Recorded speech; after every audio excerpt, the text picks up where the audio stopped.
Classical realism approach to study international relations ಅಂತಾರಾಷ್ಟ್ರೀಯ ಸಂಬಂಧಗಳನ್ನು ಅರ್ಥ ಮಾಡಿಕೊಳ್ಳಲು ಸಾಂಪ್ರದಾಯಿಕ ವಾಸ್ತವವಾದಿ ದೃಷ್ಟಿಕೋನ.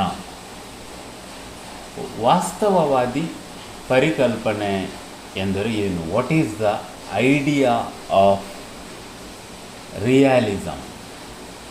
ಇದನ್ನು ನಾವು ಮೊದಲು ಅರ್ಥ ಮಾಡಿಕೊಳ್ಬೇಕು. ನೋಡಿ, ಅಲ್ಲಿ ಎರಡು ಅತ್ಯಂತ ಸೂಕ್ಷ್ಮ ಸಂವೇದನೆಯ ಕೊಟೇಶನ್ಸ್ ಇವೆ.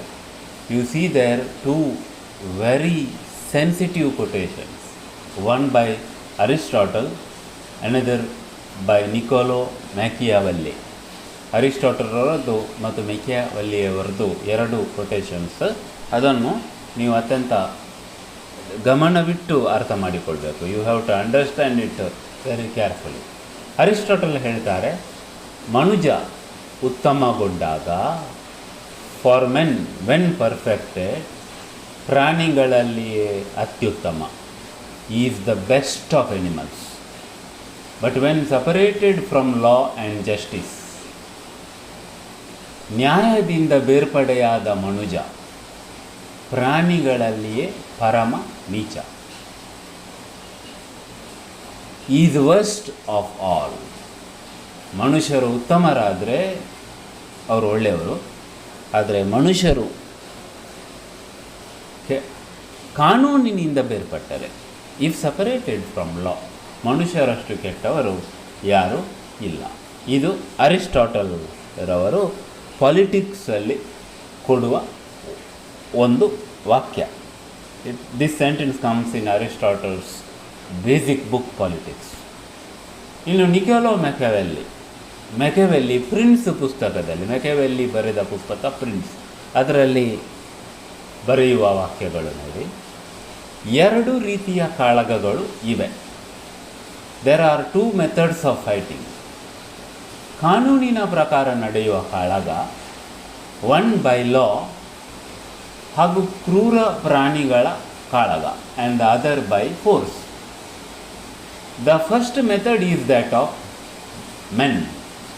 ಕಾನೂನಿನ ಪ್ರಕಾರ ನಡೆಯುವ ಕಾಳಗ ಮನುಷ್ಯರದ್ದು. ದ ಸೆಕೆಂಡ್ ಆಫ್ ದಿಸ್, ಎರಡನೇದು ಪ್ರಾಣಿಗಳದ್ದು. ಕಾನೂನಿನ ಕಾಳಗದ ವಿಧಾನ ಸಾಲದಿದ್ದರೆ ಏನು ಮಾಡಬೇಕು? ಕ್ರೂರ ಪ್ರಾಣಿಗಳ ಕಾಳಗದ ವಿಧಾನವು ಬೇಕು.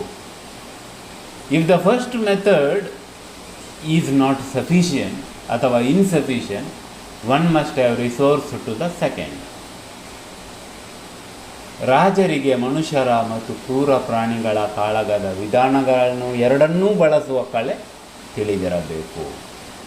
The French should know well how to use both beast and man methods of fighting. Prince should be a lion and fox at the same time. ಸಿಂಹ ಮತ್ತು ನರಿಯ ಬುದ್ಧಿಗಳೆರಡು ಏಕಕಾಲದಲ್ಲಿ ಆಳುವವರಿಗಿರಬೇಕು. ಯಾಕಂದರೆ ಬಿಕಾಸ್ ಸಿಂಹಕ್ಕೆ ಉರುಳಿನಿಂದ ತಪ್ಪಿಸಲು ತಿಳಿದಿಲ್ಲ. Lion cannot protect itself from traps. Traps ಅಂದರೆ ಉರುಳುಗಳು. ನರಿಗೆ ತೋಳಗಳಿಂದ ಬಚಾವಾಗಲು ಗೊತ್ತಿಲ್ಲ. Fox cannot depend itself from the wolves. ಇದು ನಮಗೆ ವಾಸ್ತವವಾದಿ ದೃಷ್ಟಿಕೋನವನ್ನು ಅರ್ಥ ಮಾಡಿಕೊಳ್ಳಿಕ್ಕೆ ಪ್ರವೇಶ ಕೊಡುವಂಥ ಎರಡು ಕೊಟೇಶನ್ಸ್ ಅಂತ ಹೇಳಿ ನಾನು ಇದನ್ನು ಆರಂಭದಲ್ಲೇ ನಿಮಗೆ ಇಲ್ಲಿ ಹಾಕಿದ್ದೇನೆ. ಏನು ಇದು ನಮಗೆ ವಿವರಿಸ್ತದೆ ಅಂತ ಹೇಳಿ ಈಗ ವಾಸ್ತವವಾದಿ ದೃಷ್ಟಿಕೋನದ ಐಡಿಯಾ, ಪರಿಕಲ್ಪನೆಯನ್ನು ಅರ್ಥ ಮಾಡಿಕೊಳ್ಳಲು ಪ್ರಯತ್ನಿಸುವ. ಮನುಷ್ಯರಲ್ಲಿ ಉತ್ತಮತನ ಮತ್ತು ನೀಚತನ ಎರಡೂ ಇರುತ್ತದೆ. ಏಕಕಾಲದಲ್ಲಿ ಮನುಷ್ಯನ ಸ್ವಭಾವದಲ್ಲೇ ಅದು ಇದೆ, ಒಂದಕ್ಕೊಂದು ಒಳಗೆ ನಮ್ಮೊಳಗಡೆ ಇದೆ. ಮನುಷ್ಯರ ಉತ್ತಮತನ ನ್ಯಾಯದ ಪ್ರಜ್ಞೆಯನ್ನು ಉತ್ಪಾದಿಸಿದರೆ, the goodness of human beings produces the sense of justice. ಮನುಷ್ಯರ ನೀಚತನ ಕಪಟತನವನ್ನು ಉತ್ಪಾದಿಸುತ್ತದೆ. Humans have both goodness and beastliness ಅಂದರೆ ಪ್ರಾಣಿತನ. ಮೆನ್ ವೆನ್ ಪರ್ಫೆಕ್ಟೆಡ್, ಮನುಷ್ಯರು ಉತ್ತಮಗೊಂಡರೆ ಪ್ರೊಡ್ಯೂಸ್ ಜಸ್ಟಿಸ್, ನ್ಯಾಯ ಉತ್ಪಾದನೆ ಆಗ್ತದೆ. ಬಟ್ ಇಫ್ ರಿಮೈನ್ ಬೀಸ್, ಮನುಷ್ಯರು ಕ್ರೂರ ಪ್ರಾಣಿಗಳಾಗಿಯೇ ಮೃಗಗಳಾಗಿಯೇ ಉಳಿದರೆ ಬಿಕಮ್ ಬ್ರೂಟ್ ಆ್ಯಂಡ್ ಕನ್ನಿಂಗ್, ಮನುಷ್ಯರು ನೀಚತನ ಕಪಟತನವನ್ನು ಉತ್ಪಾದಿಸ್ತಾರೆ. ಆ ಕೊಟೇಶನ್ಸಲ್ಲಿ ಎರಡು ಅಂಶಗಳು ನೀವು ಕಾಣ್ತೀರಿ, ಉತ್ತಮತೆ ನೀಚತನ. ಈಗ ಇಲ್ಲಿ ನೋಡಿ, ಯಾರು ಮನುಷ್ಯನ ಉತ್ತಮತನದಲ್ಲಿ ವಿಶ್ವಾಸವಿರಿಸ್ತಾರ, those who believe in basic human goodness, ಅವರು ಆಶಾವಾದಿ ಮಾನವ ಸ್ವಭಾವ ದೃಷ್ಟಿಕೋನವನ್ನು ಬೆಳೆಸ್ತಾರೆ. They develop optimistic view of human nature. ಆಶಾವಾದಿ ಮಾನವ ಸ್ವಭಾವದ ದೃಷ್ಟಿಕೋನ, ಮನುಷ್ಯರು ಉತ್ತಮರು, ನ್ಯಾಯದ ಪ್ರಜ್ಞೆ ಉಳ್ಳವರು. ಯಾರು ಮನುಷ್ಯರ ನೀಚತನದಲ್ಲಿ ನಂಬಿಕೆಗಳನ್ನು ಇರಿಸ್ತಾರ, ಬಿಲೀಫ್ ಇನ್ ಹ್ಯೂಮನ್ ಬೀಸ್ಟ್ಲಿನೆಸ್, ಮನುಷ್ಯರ ಮೃಗತ್ವದ ಬಗ್ಗೆ ಹೆಚ್ಚು ನಂಬಿಕೆ ಇರುವವರು, take a pessimistic view of human nature, ನಿರಾಶಾವಾದಿ ಮಾನವ ಸ್ವಭಾವದ ದೃಷ್ಟಿಕೋನವನ್ನು ಬೆಳೆಸ್ತಾರೆ. ಸೊ ಎರಡು ರೀತಿಯ ಮಾನವ ದೃಷ್ಟಿಕೋನಗಳು, ಆಪ್ಟಿಮಿಸ್ಟಿಕ್ ಆಶಾವಾದಿ ಮತ್ತು ನಿರಾಶಾವಾದಿ ದೃಷ್ಟಿಕೋನಗಳು. ಇನ್ ರಿಯಾಲಿಟಿ, ವಾಸ್ತವದಲ್ಲಿ ಮನುಷ್ಯರು ಯಾವ ಸ್ವಭಾವಕ್ಕೆ ಬೇಕಾದರೂ ಜಾರಬಹುದು. Historical truth and practical experiences prove that, ಚಾರಿತ್ರಿಕ ಅನುಭವಗಳು ಮತ್ತು ದೈನಂದಿನ ಅನುಭವಗಳು ನಮಗೆ ಏನು ಹೇಳ್ತದೆ ಅಂದರೆ, ಮನುಷ್ಯರು ಉತ್ತಮರೂ ಆಗ್ಬೋದು, ನೀಚರು ಆಗ್ಬೋದು. ಆದರೆ ವಾಸ್ತವವಾದಿ ದೃಷ್ಟಿಕೋನದಲ್ಲಿ, ಇನ್ ರಿಯಾಲಿಸ್ಟಿಕ್ ಅಪ್ರೋಚ್, ಮನುಷ್ಯರ ನೀಚ ಸ್ವಭಾವವೇ ಹೆಚ್ಚು ಪ್ರಾಮುಖ್ಯತೆಯನ್ನು ಪಡೆಯುತ್ತದೆ. The beastly nature of man gains importance. ಚರಿತ್ರೆಯ ಅನುಭವದಲ್ಲೇ ಇದರ ಉದಾಹರಣೆಗಳು ಇವೆ. In historical experiences we see its examples. ಮನುಷ್ಯರು ಮನುಷ್ಯರ ಥರವಾಗಿ ಇದ್ದರೆ ನ್ಯಾಯ, human beings it behave as human beings it is justice. ಮನುಷ್ಯರು ಪ್ರಾಣಿಗಳಂತಾದರೆ, if human beings become animal, ಹುಲಿಯ ಬಲ ಮತ್ತು ನರಿಯ ಕಪಟತನ, the brute force of the lion and the cunningness of the fox, ಮನುಷ್ಯರು ಬದುಕಿನಲ್ಲಿ ಅಳವಡಿಸಿಕೊಳ್ಳಬೇಕು. Human beings have to cultivate in their life. ಇದುವೇ ವಾಸ್ತವವಾದಿ ನಿಲುವು. ಸೊ ಮನುಷ್ಯರಲ್ಲಿ ನ್ಯಾಯದ ಪ್ರಜ್ಞೆ ಇದ್ದರೆ ವಿವೇಕ ಕೆಲಸ ಮಾಡ್ತದೆ. ಮನುಷ್ಯರು ನ್ಯಾಯದ ಪ್ರಜ್ಞೆಯನ್ನು ಕಳೆದುಕೊಂಡರೆ, if human beings lose sense of justice, ವಿವೇಕ ಕೆಲಸ ಮಾಡುವುದಿಲ್ಲ. Reason want to work. ಯಾವಾಗ ಮನುಷ್ಯರಲ್ಲಿ ವಿವೇಕ ಕೆಲಸ ಮಾಡುವುದಿಲ್ವಾ, when reason doesn't work in human being, ಆಗ ಮನುಷ್ಯರು ಕ್ರೂರ ಪ್ರಾಣಿಗಳಂತಾಗುತ್ತಾರೆ. Human beings become like beasts. ಆಗ ಹುಲಿ ಮತ್ತು ನರಿ, ಫಾಕ್ಸ್ ಆ್ಯಂಡ್ ದ ಲಯನ್ ರೂಪಕ ಅಲ್ಲಿ ಬರ್ತದೆ. ಹುಲಿಯ ಬಲ, ಮೃಗೀಯ ಬಲ, ದ ಬ್ರೂಟ್ ಫೋರ್ಸ್ ಮತ್ತು ಕನ್ನಿಂಗ್ನೆಸ್ ಮತ್ತು ಮೋಸ, ವಂಚನೆ, ಕಪಟ, ಇದು ಮನುಷ್ಯರು ಅಳವಡಿಸಿಕೊಳ್ತಾರೆ ಎನ್ನುವುದು ವಾಸ್ತವವಾದಿ ದೃಷ್ಟಿಕೋನ. Is the realistic view.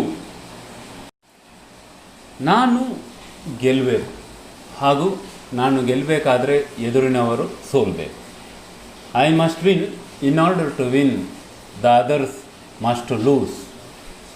ಎದುರಿನವರು ಸೋಲದಿದ್ದರೂ, even if the others don't lose, ನಾನು ಸೋಲಬಾರದು. ಐ ಮಸ್ಟ್ ನಾಟ್ ಲೂಸ್ ಎನ್ನುವ ಮನಸ್ಥಿತಿ, ದಿಸ್ ಕೈಂಡ್ ಆಫ್ ಮೈಂಡ್ಸೆಟ್ ಆಧುನಿಕ ಅಲ್ಲ, ಈಸ್ ನಾಟ್ ಮಾಡರ್ನ್.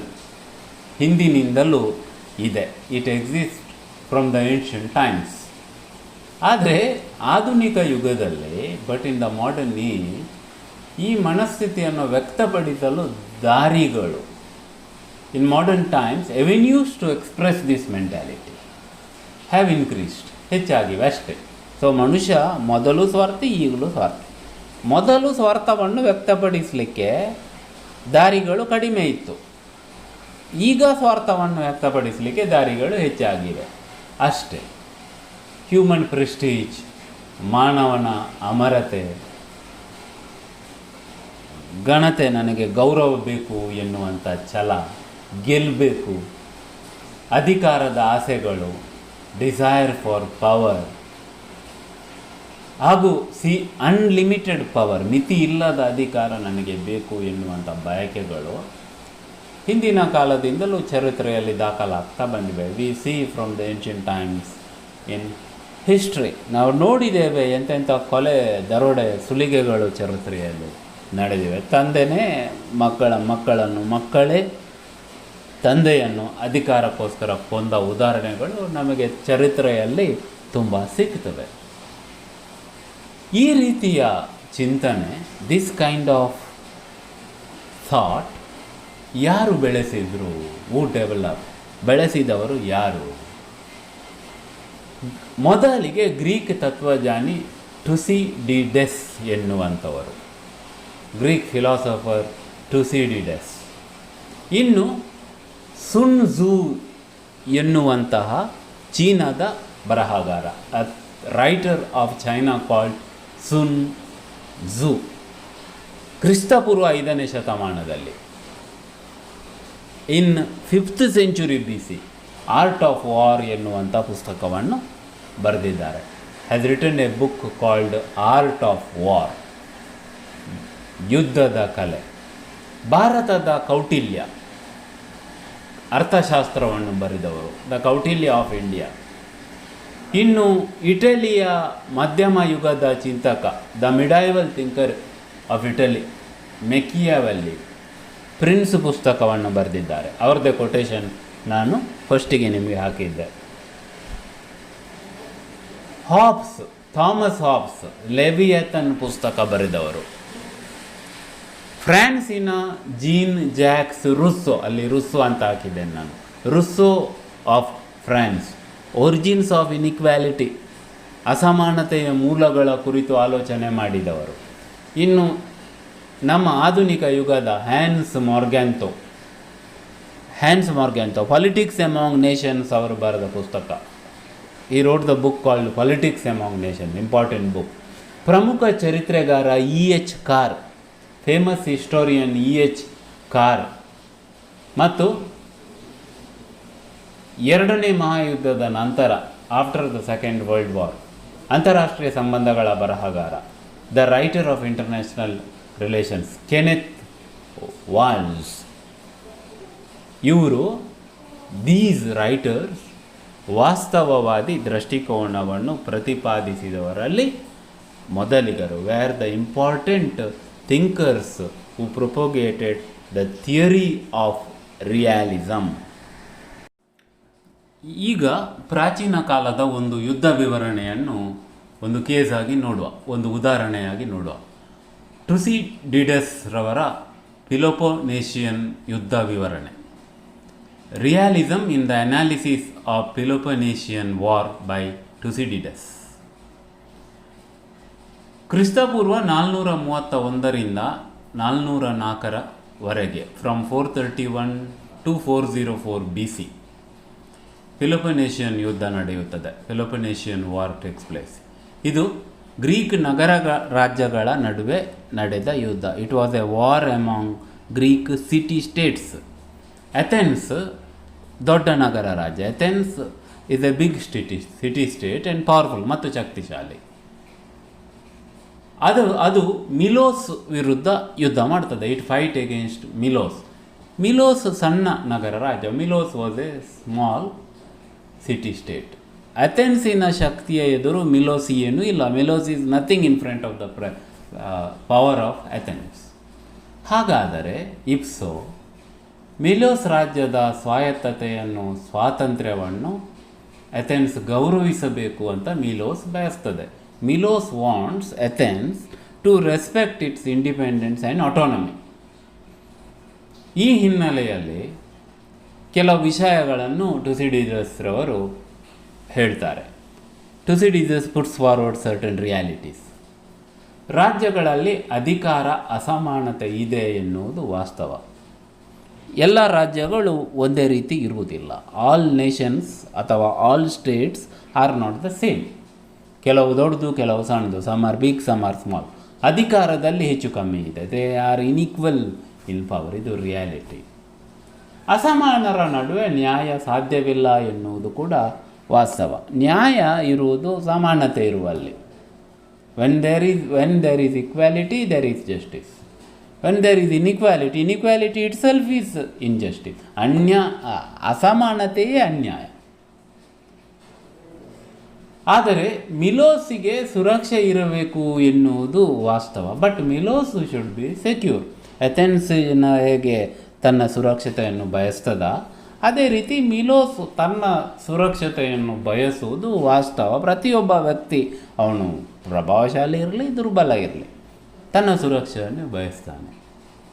ಈ ಎಲ್ಲದರ ನಡುವೆ ಅಮಾಂಗ್ ಆಲ್ ದಿಸ್ ರಾಜಕೀಯ ವಿಧಿಯಾಟ ನಡೆಯುತ್ತದೆ ಎನ್ನುವುದು ವಾಸ್ತವ. Political fate and fortune will play it's role in greater reality. ಏನು ರಾಜಕೀಯವಾಗಿ ನಡೆಯಬೇಕು ಅದು ನಡೀತದೆ.